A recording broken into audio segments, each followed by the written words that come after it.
میں گرفتار تھا، کیونکہ اپنے ماں باپ کے سوا میرا دنیا میں کوئی بھی نہ تھا۔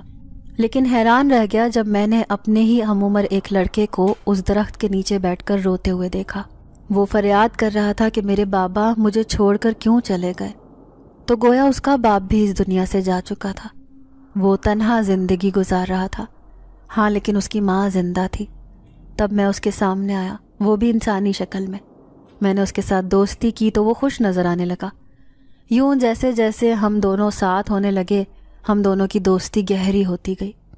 اب اس کی ماں پریشان رہنے لگی تھی، کیونکہ اس کا بیٹا باسط اکثر اکیلے کمرے میں اپنے آپ سے باتیں کرتا رہتا تھا۔ اسے تنہا رہنا پسند تھا۔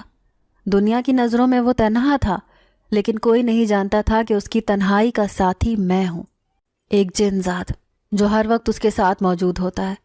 اس کی ماں اسے لے لے کر مولویوں کے پاس جاتی رہی، لیکن جیسے ہی میں اس کی زندگی سے دور ہوتا تو وہ چیخیں مار مار کر روتا، کیونکہ اسے میری عادت ہو گئی تھی۔ جیسے جیسے وقت گزرتا گیا، اسی طرح اس کی ماں کو بھی معلوم ہو گیا کہ اس کے بیٹے کے ساتھ ایک جن ذات کا سایہ ہے جو ہر وقت اس کے ساتھ موجود ہوتا ہے۔ جیسے ہی اس کے دوسرے رشتہ داروں کو یہ بات پتہ چلی تو انہوں نے اس کے گھر آنا جانا چھوڑ دیا، صرف اور صرف عبدالباسط کی وجہ سے، جو ایک خطرناک مرض میں مبتلا ہو گیا تھا۔ حالانکہ میں تو کسی کو تکلیف بھی نہیں پہنچاتا تھا، سوائے باسط کے میں کسی اور چیز میں دلچسپی نہیں رکھتا تھا۔ اگر کوئی بھی مجھے اس سے دور کرنے کی کوشش کرتا تو میں اس کا وہ حال کرتا کہ وہ دوبارہ یہ حرکت کرنے کا سوچ بھی نہیں سکتا تھا۔ یہی وجہ تھی کہ وہ ایک کمرے کا قیدی بن کر رہ گیا تھا۔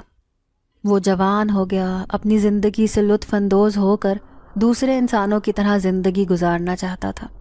اب وہ مجھ سے چھٹکارا پا کر عام انسانوں کی طرح زندگی بسر کرنا چاہ رہا تھا، لیکن میں کسی بھی طرح سے اس کے پاس سے جانے کو تیار نہ تھا۔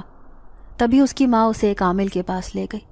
اس نے اسے مشورہ دیا کہ تم اپنے بیٹے کی شادی کر دو، تو ہو سکتا ہے کہ جن ذات تنگ آ کر تمہارے بیٹے سے دور ہو جائے، کیونکہ اس کی ساری توجہ اپنی بیوی کی طرف ہو جائے گی۔ اس کی ماں حیران تھی، کیونکہ اس کے بیمار بیٹے سے بھلا کون سی لڑکی شادی کرنے کو تیار ہوتی۔ جب ہی اس کی زندگی میں تم آئی تو اس نے تمہیں کسی بھی طرح سے گھیر گھار کے اپنے بیٹے کا نکاح تم سے پڑھوا دیا۔ لیکن جیسے ہی میں نے تمہیں لال جوڑے میں دیکھا تو اسی وقت میں تمہارا دیوانہ ہو گیا۔ اب باسط کو چھوڑ کر میں تمہارا عاشق بن گیا ہوں، اسی لیے تو تمہیں یہاں اپنے ٹھکانے پر لے آیا۔ جب بھی وہ کسی مولوی یا پیر فقیر کے پاس جاتا تھا تو میں اس کا گھر چھوڑ کر یہاں پر آ جاتا تھا، لیکن جیسے ہی باسط گھر واپس آتا مجھے معلوم ہو جاتا کہ وہ واپس آ گیا ہے۔ یوں میں دوبارہ سے اس کی